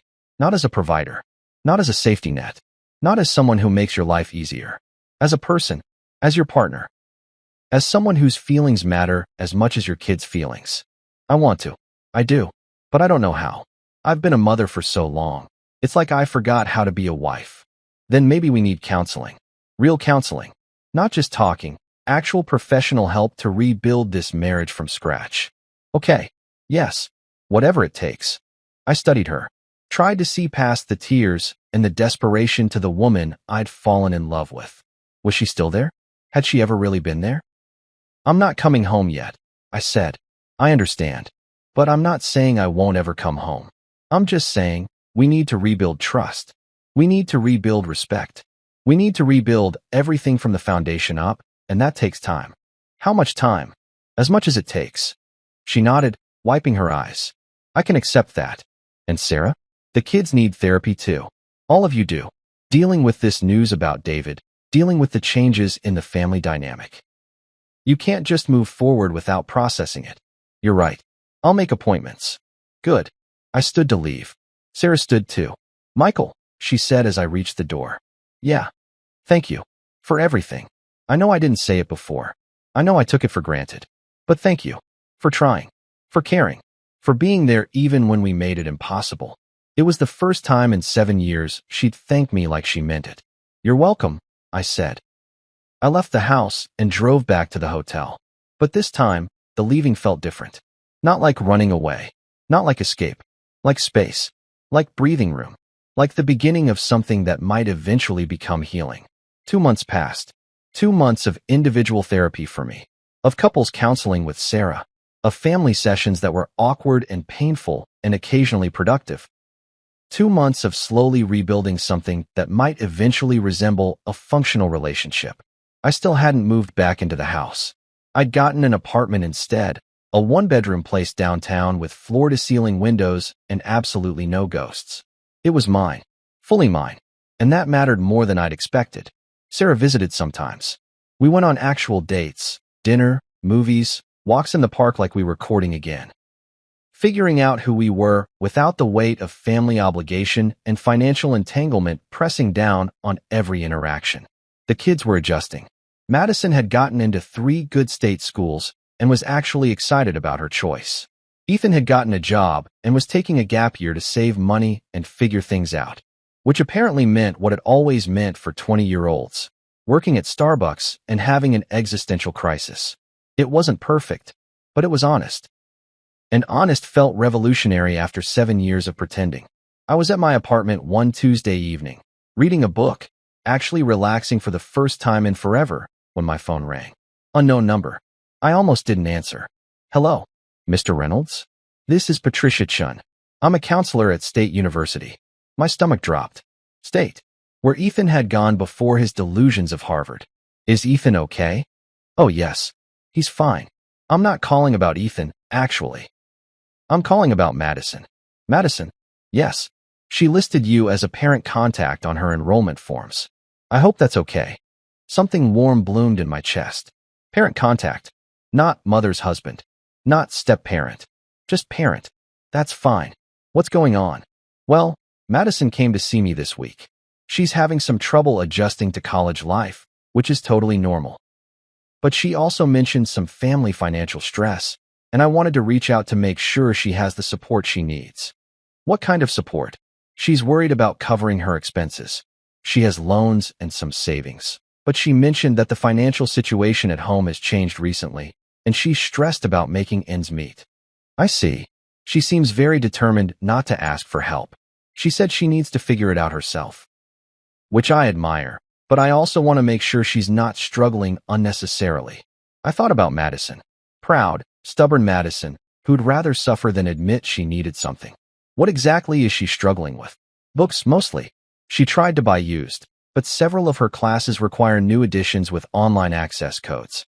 The cheapest option is still about $400, and she doesn't have it. For $100. I spent more than that on dinner with clients sometimes. It was nothing to me. But to Madison, working part-time at the campus bookstore for minimum wage, it was everything. I can help with that, I said. Are you sure? I don't want to pressure. I'm sure. Can I send you a check? Or however this works. I can have her contact you directly. No, don't tell her I called you back. Just make sure the books are covered. Tell her there was an emergency grant or scholarship fund or something. Mr. Reynolds. Please. She needs to learn to handle things herself. But she doesn't need to suffer to learn that lesson. Just make sure she has what she needs for class. There was a pause. You're a good father. I'm not her father. Maybe not biologically. But the way she talks about you, you're her father. After I hung up, I sat there for a long time, thinking about what Patricia had said. About how Madison had listed me as a parent contact. About how she was trying to make it work without asking me for help, even though she needed it. That was different from demanding I fund her dreams. That was different from entitlement. That was pride. The good kind. I called Sarah. Hey, she answered. What's up? Did you know Madison is struggling to afford her textbooks? What? No. She didn't say anything. She wouldn't. She's trying to handle it herself. But her counselor just called me. Madison listed me as a parent contact. She did. Sarah's voice got soft. She didn't tell me that. Apparently she's short about $400 for books with access codes. I can send her money. I already took care of it. Through the school. She won't know it's from me. Michael. It's okay. It's not the same as before. She's not demanding. She's not expecting. She's trying to make it work with what she has. That's different. She's growing up. Yeah, she is. Thank you for helping her. Of course. There was a pause. Then Sarah said, I miss you. I miss you too. When are you going to come home? I don't know. Soon, maybe. But not yet. Not yet. Okay. I can wait. After we hung up, I thought about what home meant. It used to mean the house on Maple Street with the ghosts and the expectations and the constant feeling that I didn't quite fit. Now I wasn't sure what it meant. Maybe home wasn't a place. Maybe it was the slow, difficult work of building something real. A week later, I got a text from Madison. Thank you. Just that. 2 words. I called her. How did you know? She asked when she picked up. Your counselor called me. Said you'd listed me as a parent contact. Oh, there was something vulnerable in her voice. Yeah, I hope that's okay. It's more than okay. It means a lot to me. I didn't want to ask you for money. After everything that happened. After what I said, I wanted to prove I could do this myself. You are doing it yourself. You're working. You're managing. You're making choices. Accepting help when you need it isn't the same as demanding it. I'm sorry. For before. For how I treated you. I know. No, I mean really sorry. I've been thinking about it a lot. About how terrible we were. How we took you for granted. How we acted like you owed us everything. You were kids. I'm not a kid anymore. No, you're not. I want to do better. I want to be someone you're proud of. My throat tightened. I am proud of you. Even after everything. Especially after everything. You're choosing a harder path now because you know it's right. That takes courage. She was quiet for a moment. Then, do you think you'll ever come home? Like, really come home? Not just visit. Honestly, I don't know. Because of us. Because of what we did. Because I need to figure out what home means to me. And your mom and I need to figure out what our marriage is when it's not held together by obligation and guilt. That's fair. But Madison, wherever I live, whatever happens with your mom and me, I'm still here. If you need me. If you want to talk. If you just want to have dinner sometimes. I'm here. Okay. Her voice was small. Thank you. For the books. And for everything. You're welcome. After we hung up, I realized something had shifted. Not back to how it was. We could never go back to that. But forward into something new. Something that looked like actual relationship instead of transaction. It was a small thing. One conversation. One moment of vulnerability. But small things add up. And maybe that's how healing works. Not in grand gestures or dramatic reconciliations, but in small, consistent choices to show up honestly. 3 months after I'd left, I got a letter. An actual physical letter, written in Ethan's messy handwriting on lined paper that looked like it came from a composition notebook. It arrived at my apartment, forwarded from the house on Maple Street. I stared at it for a long time before opening it. Ethan had never written me anything before, barely texted me unless he needed something. And now here was this letter, thick and carefully folded, like he'd spent time on it. I made coffee, sat down at my small kitchen table with the good light. Opened it. Michael, I don't know how to start this, so I'm just going to start. I've been working at Starbucks for 3 months now, making lattes for people who treat me like I'm invisible. Getting yelled at because someone's drink isn't hot enough or cold enough or has too much foam or not enough foam. Standing on my feet for 8 hours a day and coming home smelling like coffee and cleaning chemicals. It fucking sucks. But here's the thing I've been realizing. This is what you've been doing your whole adult life. Not making lattes specifically, but working, putting up with shit, dealing with difficult people, doing things you probably don't want to do so you can have money to live. And I took that for granted. I took you for granted.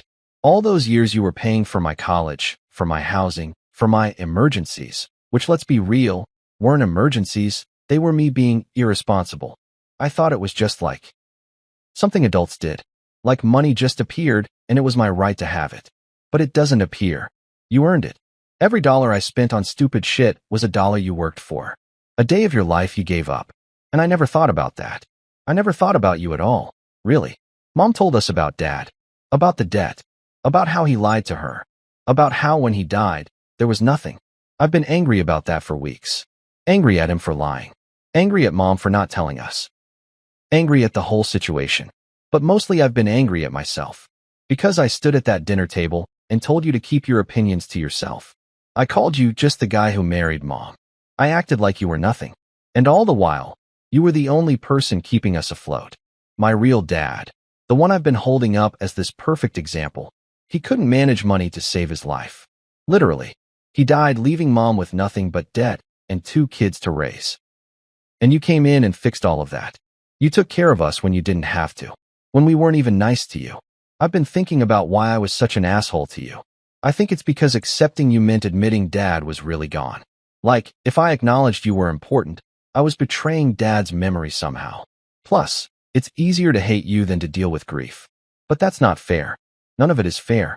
You deserved better than what we gave you. You deserved respect and gratitude and basic human decency. And instead, we treated you like an ATM that occasionally said things we didn't want to hear. I don't know if you'll ever forgive me for that. I don't know if I'd forgive me. But I want to tell you some things. 1. You were right about everything. Grad school at Harvard would have been stupid expensive and probably not worth it. State schools have great programs. Working while studying is valuable. All the things you said that made me so mad, you were right. 2. I'm sorry. Really, truly, deeply sorry for how I treated you.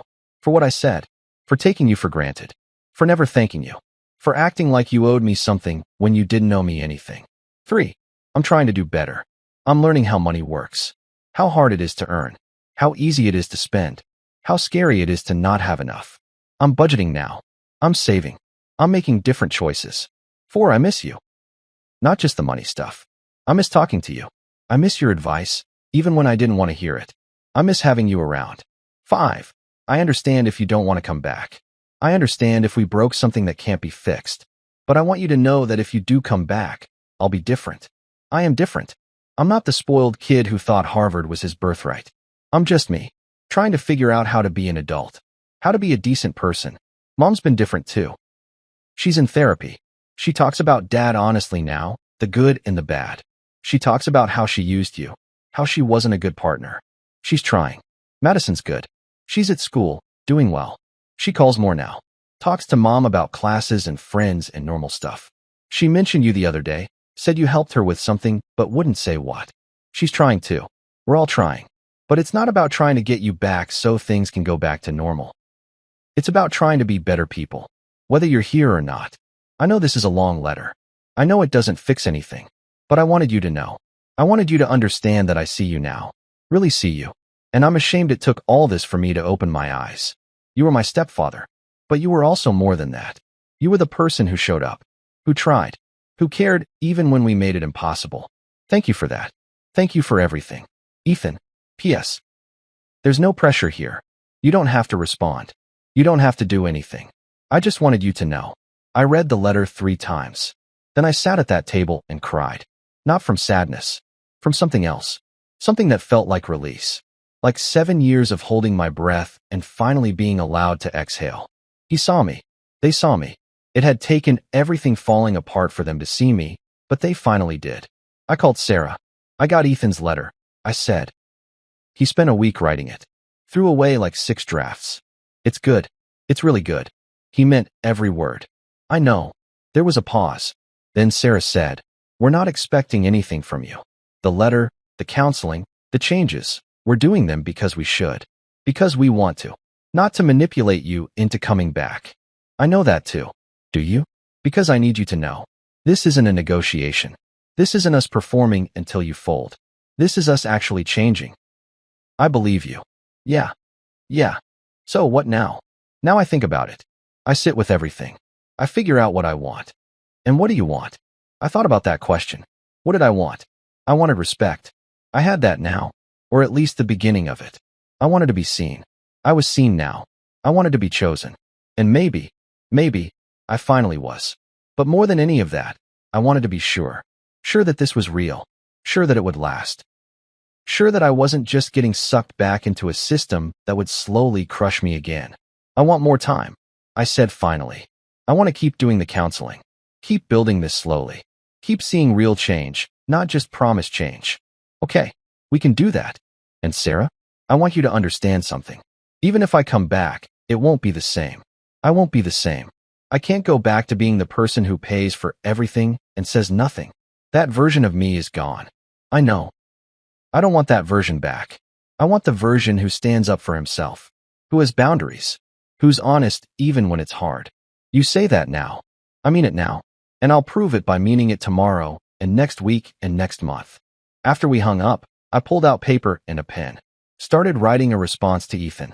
Ethan, thank you for your letter. Thank you for your honesty. Thank you for growing. You're right that you took me for granted. You're right that you were unkind. You're right that you owed me nothing, but gave me less than nothing. But you're also young. You're also learning. You're also doing the hard work of looking at yourself honestly and choosing to be better. That's all anyone can ask. I forgive you. Not because forgiveness comes easy. It doesn't. But because I can see you're genuinely trying to change, and I want to meet that effort with my own. A few things I want you to know. 1. I never wanted to be your father. I wanted to be Michael. Someone who cared about you, who invested in you, who was there when you needed guidance. I wanted to be chosen, not forced to compete with a ghost. 2. Your real father loved you. He also made mistakes. Both things can be true. You don't have to choose between loving his memory and accepting his flaws. 3. I'm proud of you for working, for budgeting, for learning how the real world works. Those lessons are worth more than any degree. 4. I miss you too. I miss all of you. But I needed to step away to remember who I was apart from being your family's solution to everything. 5. I don't know what the future holds. I don't know if I'll move back into the house. I don't know what my relationship with your mother will look like long term. But I do know this. I'm not disappearing. Whatever happens, I'm still here. Still in your corner. Still someone you can call. Keep working hard. Keep being honest. Keep growing. I'll be watching. And I'll be proud. Michael. I mailed the letter the next day. 2 days later, Ethan called. I got your letter, he said. Good. Thank you. For forgiving me. For not just writing me off. You're not someone to write off. You made mistakes. You're fixing them. That's what adults do. I'm trying to be an adult. It's harder than I thought. It is. But you're doing it. Can I buy you coffee sometime? Just to talk? Not to ask for anything. Just to talk. I smiled. Yeah, I'd like that. Okay, cool. I'll text you. Sounds good. After we hung up, I sat in my apartment and thought about how strange healing is. How it doesn't look like you expect. How it comes in letters and phone calls and small gestures instead of grand revelations. How sometimes the only way to fix something is to break it completely first. How sometimes love means walking away so everyone can figure out what they're willing to fight for. And how sometimes people surprise you. They grow up. They wake up. They see what they couldn't see before. And they choose differently. 6 months after I'd left the house on Maple Street, I finally went back. Not to live there. Not yet. But to have dinner. A family dinner, like we used to have, except completely different. Sarah had called me a week earlier. Would you come to dinner? All of us together? No agenda. No pressure. Just dinner. As a family. I'd hesitated. Therapy was going well. The kids and I were talking regularly. Things were better. But sitting around that table again, the one where this had all started, it felt loaded. Dangerous. Like voluntarily stepping back into a trap. Please, Sarah had said, and something in her voice wasn't desperation. It was just invitation. Just hope. So I said yes. I arrived at 7, bringing wine even though I didn't need to, even though it was technically still my house too in some legal sense. But I wanted to come as a guest. I wanted them to understand I was choosing to be there. Sarah answered the door. She looked good, lighter somehow, like she'd put down a weight she'd been carrying. Hi. Hi. Come in. Everyone's here. The house smelled like rosemary again. But this time it smelled like rosemary because Sarah was cooking something she wanted to cook, not because it was Thursday and tradition demanded it. Ethan was setting the table, actually setting it, folding napkins, placing silverware with care. He looked up when I came in. Hey, Michael. Hey. I got promoted at work. Assistant manager. That's great. Congratulations. Thanks. It's still Starbucks, but you know. Progress. Madison came down the stairs. She looked older. College had aged her in good ways. More confident. More herself. Michael, she said and hugged me. It was the first time she'd hugged me in years. How's school? I asked. Good. Hard. But good. I'm actually thinking about majoring in finance. Yeah. Turns out I'm good with numbers. And I like understanding how money works. How to make it work for you instead of against you. That's a valuable skill. I had a good teacher, she said, looking at me meaningfully. We sat down to dinner. The same table. The same chairs. But everything felt different. I want to say something before we eat, Sarah said. We all looked at her. I want to say thank you. To Michael, for coming. To all of us, for doing the work to get here. This isn't perfect. We're not perfect. But we're honest now. And that matters. I want to say something too, Ethan added. I've been thinking about that night. The night I told Michael to keep his opinions to himself. And I want to say, right here, in front of everyone, I was wrong. I was an entitled asshole. And I'm sorry. We all were, Madison said. Entitled, I mean. Taking you for granted. Treating you like you were just there. Like wallpaper. Expensive wallpaper, I said, and everyone laughed. It wasn't a comfortable laugh. It was the kind of laugh that acknowledges pain while also moving past it. I've been doing a lot of therapy, Sarah said. Working through a lot of things. About David. About why I couldn't be honest about him. About why I needed to make him perfect instead of human. And I asked gently. And I've realized that I was so busy trying to preserve his memory that I was suffocating everyone in the present, including myself. I thought I was protecting the kids, but I was really just protecting my own guilt. Guilt about what? About not seeing the debt. About not knowing he was struggling. About thinking I should have been able to save him somehow. If I could make him perfect in death, then maybe I wasn't a failure as a wife. You weren't a failure, I said. I know that now, but I didn't then. And I transferred all that guilt onto you. Made you the solution to everything David couldn't solve. Made you responsible for fixing what he broke. I let you. You did. But I shouldn't have asked. We ate dinner. It was good. Not because the food was extraordinary, but because the conversation was real. We talked about normal things. Ethan's job, Madison's classes, Sarah's work, my apartment. We talked about a documentary we'd all seen. About politics without arguing. About the future without expectations. It felt like a family. Not the family we'd been pretending to be. An actual family, with all the mess and complexity and honesty that implies. After dinner, after we'd cleaned up together, everyone helping, not just me doing it while they dispersed, Sarah asked if she could talk to me alone. We went out to the back deck, the one I'd helped pay to build, the one where I'd spent summer evenings feeling lonely in a crowd. I have something for you, Sarah said, pulling out an envelope from her pocket. What is it? Open it. Inside was a check. A substantial check. Made out to me.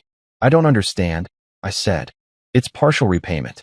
For the mortgage payments you made on a house you don't own. I talked to my lawyer. We calculated 7 years of payments, subtracted what would have been fair rent for you living here, and this is the difference. It's not everything, but it's a start. I stared at the check. It was for $84,000. Sarah, I know it doesn't fix everything. I know money can't replace respect or love or all the things you needed from us. But you depleted your retirement for this family. For my house. And that's not fair. It was never fair. You don't have to do this. Yes, I do. I refinanced. Took out equity. This is yours. You earned it. Multiple times over. How are you going to manage the payments? I'm going to manage them the way I should have been managing them all along. Responsibly. I've cut back on expenses. The kids are covering their own stuff now. I'm living within my means instead of within your means. I looked at the check again. Thought about what it represented. Not just money, but acknowledgement. Recognition that what I'd given mattered. That it had value. That I had value. Thank you, I said quietly. Thank you. For everything. For staying patient through the therapy. For not just walking away completely. For giving us a chance to be better. We sat in silence for a while, listening to the crickets, feeling the cool evening air. I miss you, Sarah said. In the house. In my life. In my bed. I miss you too. But you're not ready to come back. I don't know if I'm ready. I don't know if this version of us can work living together. What if we slip back into old patterns? We won't. You can't promise that. You're right. I can't. But I can promise to keep trying. To keep being honest. To keep choosing you, every day, in small ways and big ways. What does that look like? She thought about it. It looks like me. Defending you to the kids, even when it's uncomfortable. It looks like me paying my own way and not expecting you to cover everything. It looks like me asking, how was your day? And actually listening to the answer. It looks like me making space for you in this family instead of making you fight for it. And if you forget, if you slip, then you call me on it. And I don't get defensive. I don't make excuses. I acknowledge it and do better. That's a lot to ask. It's the bare minimum of partnership. I just didn't know that before. I looked at her, really looked at her. Saw the ways she'd changed in 6 months. The ways therapy had softened her defenses. The ways honesty had made her stronger instead of weaker. I'm not moving back in tomorrow, I said. I know. But maybe Maybe we try dating again. Really dating. Rebuilding from the ground up. I'd like that. And maybe in a few months, if things keep going well, we talk about what living together looks like. With clear boundaries. With clear expectations. With clear agreements about money and respect and partnership. Yes, all of that. Whatever it takes. We sat there until the stars came out. Not touching, but close. Not fixed, but healing. Not the same, but maybe something better. Inside, through the window, I could see Ethan and Madison doing dishes together, arguing about something in that sibling way that's annoying but also loving. They looked like kids who were becoming adults, who were learning how to be decent humans. They looked like people I could be proud of. When I left that night, Sarah walked me to my car. Same time next week, she asked. Dinner? Yeah, I'd like that. The kids would too. They've been asking when you're coming back. I'm not coming back. Not to how it was. I know. I meant coming back for dinner. Coming back to be part of our lives. I'm already part of your lives. Just differently now. Better, she said. Maybe. We'll see. She kissed me goodbye. It was soft and tentative and full of hope rather than expectation. I drove back to my apartment and deposited that check the next morning. Watched my retirement account tick back up. Called Greg to tell him. Holy shit, he said. She actually paid you back? Partial payment. But yeah, that's huge. That's not just money. That's accountability. I know. So? You moving back in? Not yet. Maybe eventually. But Greg? I don't need to move back in to know this was worth it. What was worth it? All of it. The hard conversations. The boundaries. The 6 months of uncertainty. Because I'm different now. I know my worth now. And even if this doesn't work out with Sarah, even if we end up divorced, I'll never let myself be diminished like that again. That's growth, my friend. It's expensive fucking growth. He laughed. The best kind usually is. For months later, 10 months after I'd left, I was in my apartment on a Saturday morning when my phone rang. Unknown number again. I'd learned to answer unknown numbers. Too many important calls came from them now. Counselors, therapists, the kids calling from new numbers. Hello, Mr. Reynolds? This is Patricia Chin again, from State University. Hi, Patricia. Is everything okay? Yes, everything's fine. Great, actually. I'm calling with some good news. Okay. Madison has been selected for a scholarship. A significant one. Full tuition for the remainder of her undergraduate studies, plus a stipend for books and living expenses. My heart swelled. That's amazing. It is. She's worked incredibly hard. Her grades have been excellent. Her professors love her, and her essay about financial literacy and family resilience was apparently very moving. I'm so proud of her. There's something else. The scholarship committee wants to meet with her family. It's part of the award ceremony. They specifically requested that both parents attend. Her mother will be there, I'm sure. They requested both parents, Mr. Reynolds. Madison listed you as her father on the application. I had to sit down. She did. Yes. Under father's name, she wrote Michael Reynolds. Not stepfather. Just father. I couldn't speak for a moment. Mr. Reynolds? I'm here. Sorry. When is the ceremony? 2 weeks from today. Saturday at 3. I can email you the details. Please. I'll be there. After I hung up, I just sat there, holding my phone, feeling something enormous and indefinable move through my chest. Father. She'd called me her father. Not because she had to. Not because anyone forced her. But because that's how she saw me now. I called Sarah. Did you hear? She answered, breathless with excitement. About Madison's scholarship? I did. Patricia just called me. Isn't it wonderful? She's been working so hard. And Sarah, she listed me as her father. Silence on the other end. Then, I know. She told me. She asked if I thought you'd mind. Mind? Why would I mind? Because you've always said you're not their father. That you didn't want to replace David. I don't want to replace him. I can't replace him. But maybe there's room for both. For his memory and for me. For who he was to them and who I am to them. I think there is. I think they've figured that out. You knew she was going to do this? List me as her father. She asked my permission. Said she felt like you'd earned it. That biology doesn't make you a parent. Showing up does. I felt tears on my face. That's everything. You are her father, Michael. Maybe not biologically, but in every way that matters. We talked about the ceremony, about logistics, about how proud we were. And when we hung up, I called Madison. "Hey," she answered, and I could hear the smile in her voice. "I guess you heard. About the scholarship?" "Yes." "Madison, that's incredible." "Thanks. I'm still processing it. It's kind of surreal. You earned it." I had help. I had someone who taught me about budgeting, about financial responsibility, about working for what you want. "You did that work yourself. But you showed me how." There was a pause. Then I said, "Patricia told me you listed me as your father on the application." "Yeah. I hope that's okay. I should have asked first, but it's more than okay. It's an honor." "Really? Really? Madison, I've never wanted to replace your dad. But I've always wanted to be someone important to you. Someone who mattered. You do matter. You're my father. Not my bio dad, but my father. The person who shows up. Who pushes me to be better. Who's there when I need him." "I'm going to cry," I said. "I'm already crying," she laughed. "I'm so proud of you. I'm proud of you too. For standing up for yourself. For teaching us what respect looks like. For not giving up on us, even when we gave you every reason to. I love you, Madison." It was the first time I'd said it to her without qualification or hesitation. "I love you too, Dad." Dad. Not Michael.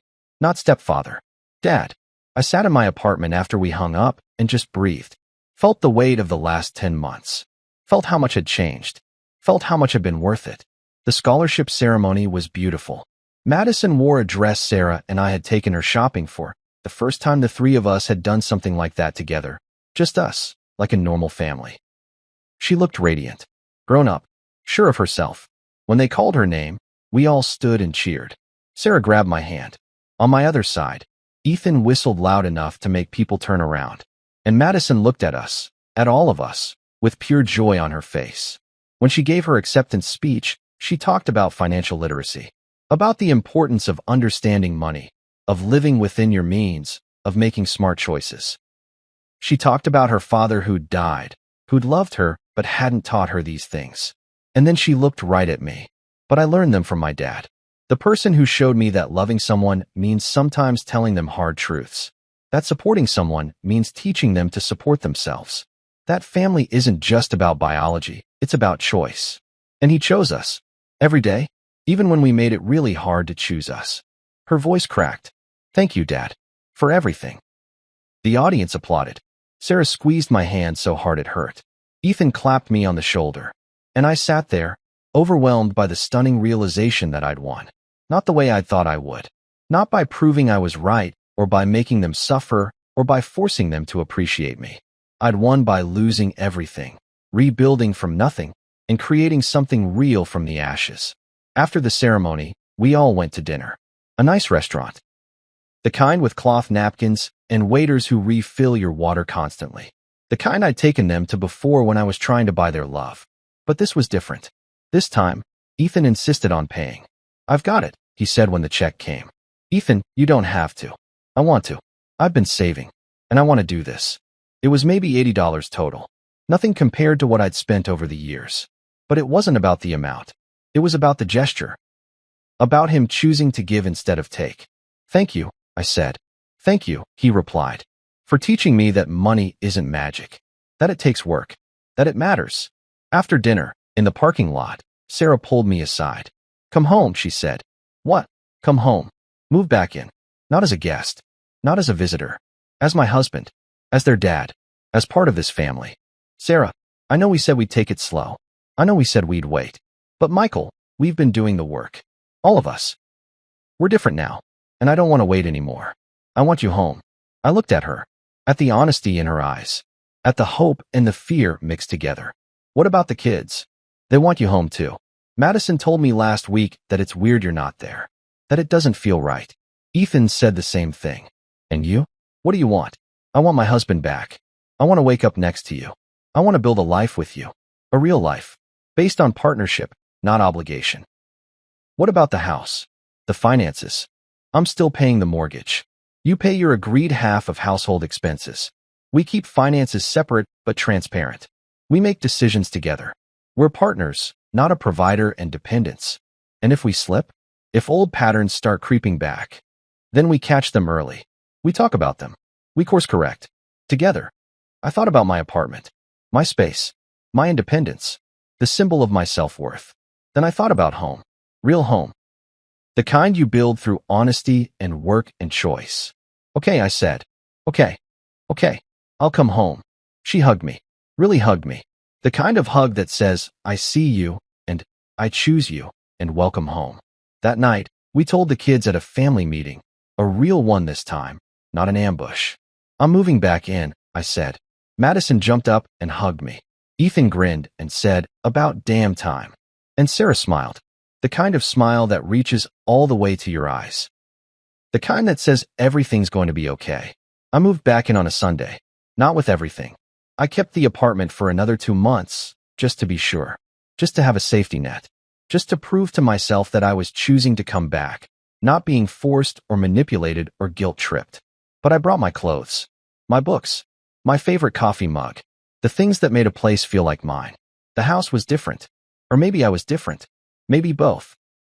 The kids had cleared out a study for me, a room that had been used for storage, full of boxes nobody wanted to deal with. They'd cleaned it out, painted it, set up a desk and a comfortable chair. We figured you needed your own space, Madison said. A place that's just yours. We cleared out all of Dad's stuff too, Ethan added. The watch, the pennant, the boxes in the attic. Mom put them in storage. Said it was time. Sarah nodded. They'll always be part of our history. But they don't need to be part of our present. I looked at this room, my space, and felt something settle in my chest. Thank you, I said. That first week back was tentative. We were all feeling it out. What it meant to be a family now, this new configuration, this honest version of ourselves. Sarah and I had a date night every Friday. No kids, no family obligations. Just us, remembering how to be a couple instead of co-parents or financial partners. I had coffee with Ethan every Tuesday, just 30 minutes before his shift at Starbucks, talking about life, about work, about his plans. He decided to go back to school, part-time, at a state university, studying business administration. I want to do it right this time, he said. I want to understand what I'm learning instead of just showing up because I'm supposed to. Madison came home every other weekend. We'd cook together, try new recipes, talk about her classes and her friends and her dreams. One Saturday morning, about a month after I moved back, I was making breakfast when Madison came down the stairs. Morning, Dad, she said, casual as anything, like she'd been saying it for years. Morning. Want pancakes? Always. She sat at the kitchen island while I cooked. Sarah came down, then Ethan. We all ended up in the kitchen together, talking over each other, laughing, stealing bites from each other's plates. It was chaotic and imperfect and absolutely normal. It was home. Later that day, I got an email from Greg, checking in. How's the great domestic experiment going? I wrote back. It's good. Really good. Feels different this time. Different how? Different like I matter. Like I'm here because they want me, not because they need my wallet. Different like I can be myself without walking on eggshells. Different like I finally belong. That's good. You deserve that. Thanks for pushing me. For telling me the truth when I needed to hear it. That's what friends are for. But Michael, I didn't do anything. You did. You stood up for yourself. You set boundaries. You demanded respect. All I did was show you the numbers. The numbers helped. The numbers always help.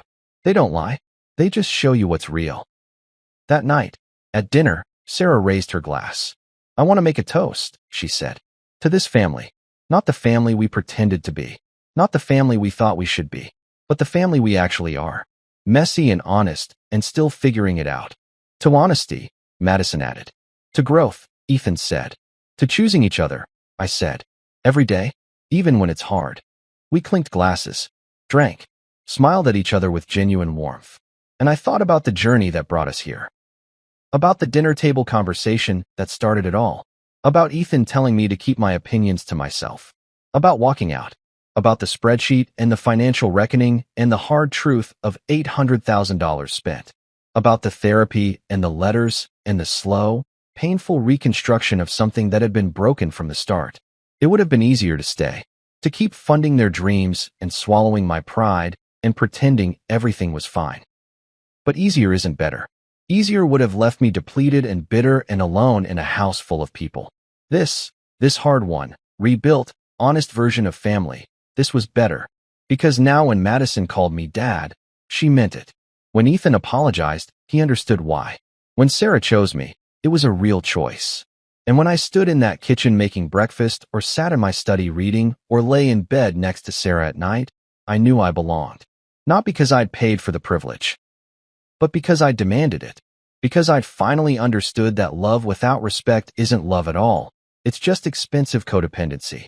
Because I'd learned that the only way to be truly part of a family is to refuse to be diminished by it.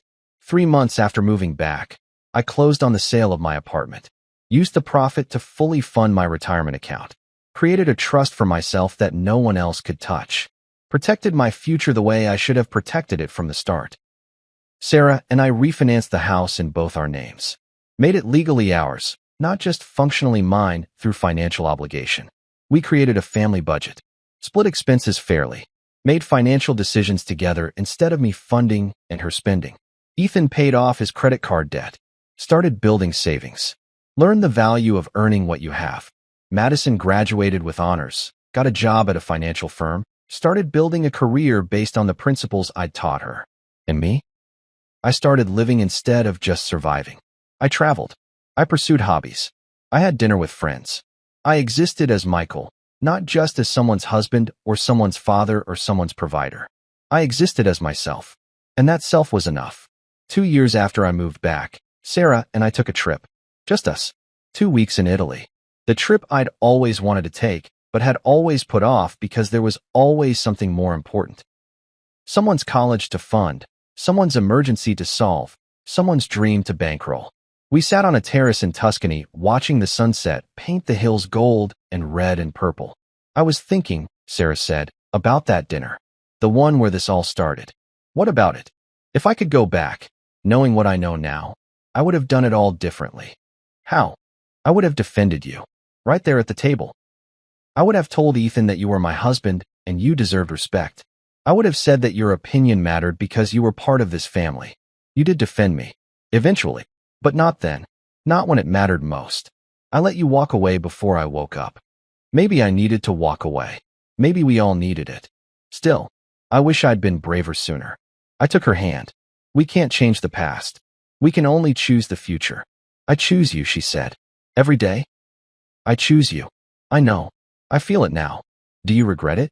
Any of it? The $800,000? The pain? The time apart? I thought about that. About what I'd lost and what I'd gained. No, I said finally. I don't regret it. Because it taught me something crucial. What? That I'm worth choosing. That I don't have to earn love through money. That boundaries aren't selfish, they're necessary. That sometimes the most loving thing you can do is refuse to participate in your own diminishment. That's a hard lesson. The best ones usually are. We watched the sun sink lower. The sky turned deeper shades of orange and pink. The counselor called last week, Sarah said. From Madison's school.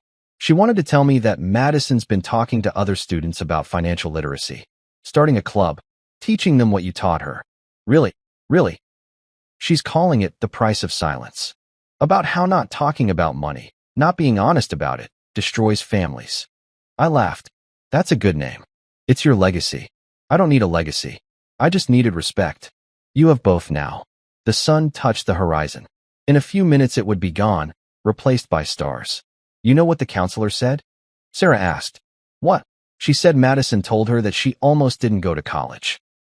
Almost gave up on her dreams because she was too proud to ask for help. I remember. But you helped her anyway. Without her asking. Without making a big deal about it. You just made sure she had what she needed.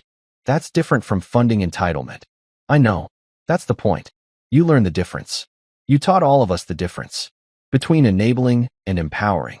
Between giving out of obligation and giving out of love. The sun was gone now. The first stars appeared. I'm glad I married you, Sarah said. I'm glad I kept fighting for us even when you were gone. I'm glad you came back. I'm glad I left. And I'm glad I came back. Think we'll make it? Long term. I think we're making it right now. That's all we can ever do. She leaned her head on my shoulder.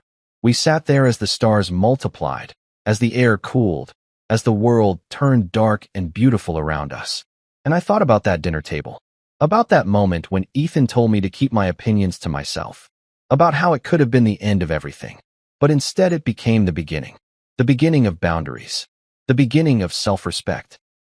The beginning of understanding that you teach people how to treat you, and I'd been teaching them all wrong.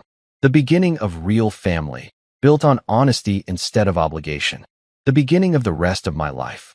My phone buzzed. A text from Ethan. Mom sent me a pic of you guys in Italy. Looks amazing.